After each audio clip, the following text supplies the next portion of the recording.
दोस्तों नमस्कार।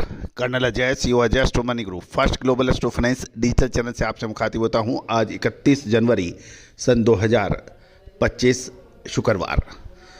दोस्तों आज के एपिसोड में हम चर्चा करेंगे शाम के बाज़ारों में, यानी मलेशियन क्रूड पाम तेल और सोया तेल में बाजार में तेज़ी देखी गई है। गौरतलब है कि पिछले लगभग 5 से 7 ट्रेडिंग सेशंस के अंदर लगातार भारत के अंदर सोया तेल में और सरसों तेल में गिरावट थी, लेकिन आज सरसों तेल में एक रिकवरी देखी गई। साथ साथ अंतर्राष्ट्रीय बाज़ारों में पाम तेल में लगातार दूसरे सप्ताह तेज़ी दर्ज हुई है। सोया तेल के अंदर भी तेज़ी का समर्थन मिलने से पाम तेल के अंदर तेज़ी दर्ज हुई। दोस्तों जानिए पूरी रिपोर्ट विस्तार से। दोस्तों कहा जाता है कि खाद्य तेलों का व्यापार हमेशा से रहस्यमयी रहा है। अंतर्राष्ट्रीय बाजार और भारतीय बाज़ारों में कभी बिल्कुल उल्टा भी हो जाता है, कभी कभी साथ भी चलते हैं।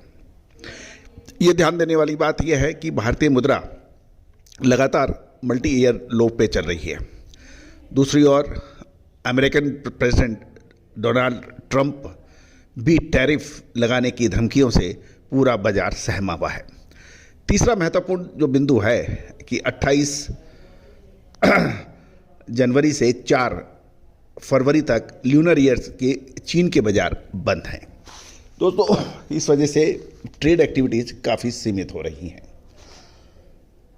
दोस्तों अजय एस्ट्रो मनी गुरु चैनल का हर संभव प्रयास रहता है कि आपको लगातार अपडेट और विश्लेषण दिए जाएं। खाली सिर्फ शो बनाने के लिए शो नहीं बनाया जाए, लेकिन सारी स्थितियां आप तक स्पष्ट की जाए। और मैं अपनी चैनल की तरफ से आप सभी बंधुओं का, व्यापारी बंधु, किसान बंधुओं का शुक्रिया अदा करता हूं, मिलर्स का शुक्रिया अदा करता हूं, धन्यवाद प्रेषित करता हूं कि आपने देश का नंबर 1 चैनल बनाने में जो हमारी मदद की है, आशीर्वाद दिया है, सहयोग दिया है।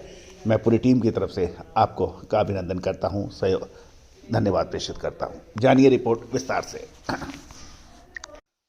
दोस्तों खबर निकल के आ रही है कि मलेशियन क्रूड पाम ऑयल यानी सीपीओ का फ्यूचर शुक्रवार को बढ़त के साथ बंद हुआ है। शुरुआती गिरावट के बाद एकदम से रिवर्स करते हुए ये लगातार दूसरे सप्ताह बढ़त जारी हुई है। दोस्तों शिकागो यानी अमेरिकन बाज़ारों में भी सोया तेल की कीमतें और कमज़ोर मलेशियन मुद्रा रिंगिट ने बाज़ारों की उन वरीज को बैलेंस कर दिया है जो इंडोनेशिया के निर्यात शुल्क में संभावित कटौती और अमेरिकन द्वारा लगाए जाने वाले संभावित टैरिफ को लेकर थी। बुर्सा मलेशिया डेरिवेटिव एक्सचेंज पर अप्रैल डिलीवरी के benchmark palm oil contract 11 ringgit यानी 0.26% बढ़कर 4290 रिंगिट जो डॉलर में कैलकुलेट करें तो ये 964.04 प्रति मैट्रिक टन पर बंद हुआ। साप्ताहिक रूप से यदि हम देखें तो ये 1.76% बढ़ा है, जबकि पिछले सप्ताह इसमें 0.62% की वृद्धि देखी गई है। यानी पिछले लगभग 15 दिन के अंदर पाम तेल में 2% से अधिक की तेजी देखी गई है। मलेशियन रिंगिट में 1.41% की मुद्रा में गिरावट के कारण पाम तेल अन्य करेंसीज के खरीदारों के लिए सस्ता हो गया है, जिससे मांग बढ़ गई है।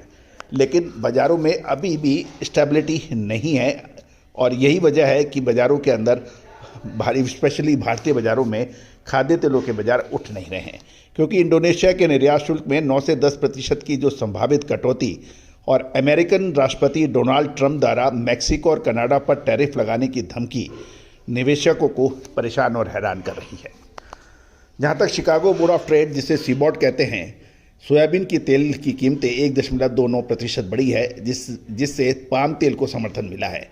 इस बीच चीन का डलियन कमोडिटी एक्सचेंज ल्यूनर ईयर की नए साल की छुट्टी के कारण 28 जनवरी से 4 फरवरी तक बंद है, जिससे ग्लोबल लेवल पर यानी वैश्विक स्तर पर ट्रेड एक्टिविटीज के धीमी हैं। गौरतलब है कि एक रिपोर्ट के मुताबिक जनवरी में मलेशिया पाम तेल का निर्यात में कमी 11,92,328 मैट्रिक टन रहा, जो दिसंबर की तुलना में 12.3% कम है। गौरतलब है कि यह गिरावट पहले 25 दिनों में दर्ज की गई थी और 18.89% की गिरावट से कम थी, जो महीने के अंत में निर्यात सुधार के संकेत दे रही है। यानी पहले करीबन 18.5 मतलब 18.89 से अब ये कम होकर 12.3% रह गई है। इंडोनेशिया के एक्सपेक्टेड निर्यात शुल्क में कटौती से पाम तेल की कीमत पर दबाव बना हुआ था, लेकिन शिकागो सोया तेल की मजबूती और मलेशियन निर्यात के सुधार से बाजार को सहारा मिला है। फिर भी अगर अमेरिका कनाडा का कैनोला तेल पर नया टैरिफ लागू करता है तो यह वनस्पति तेल बाजार में कंपटीशन को बढ़ा देगा, जिससे पाम तेल की कीमतों की बढ़त सीमित हो सकती है और अनस्टेबिलिटी और एक्सपोर्ट एक्टिविटीज़ के प्रभाव को इससे काफ़ी उतार चढ़ाव देखने को मिल सकता है। दोस्तों, ये तो साफ साफ नज़र आ रहा है कि फरवरी महीने के अंदर खाद्य तेलों में कुछ महत्वपूर्ण मूवमेंट होने की उम्मीद लगाई जा रही है। अब ये क्या ये तेज़ी के होंगे या मंदी के, हमने अपने सभी पेड क्लाइंट्स को इसकी अपडेट दे दी है। दोस्तों, कहा जाता है कि हर चीज़ निःशुल्क हमेशा नहीं मिल सकती। आप हमारा साप्ताहिक अखबार जो मात्र 3,000 रुपये वार्षिक शुल्क पे उपलब्ध है, उसके लिए भी आप हमें संपर्क कर सकते हैं। साथ साथ हमारी खाद्य तेल, तिलहन, दलहन, मसाला, कपास, अनाज, इन सब पर विशेष अग्रिम रिसर्च रिपोर्ट के लिए आप संपर्क कर सकते हैं। दोस्तों, ये सभी जानकारियाँ आपको महज रिसर्च व अनुसंधान के लिए दी जा रही है। किसी भी प्रकार की लाभ हानि की जिम्मेदारी हमारा चैनल नहीं रहता है। कोई भी व्यापारिक निर्णय लेने से पहले आप स्वयं जांच और विवेक का इस्तेमाल अवश्य करें। All the very best, good luck, happy trading.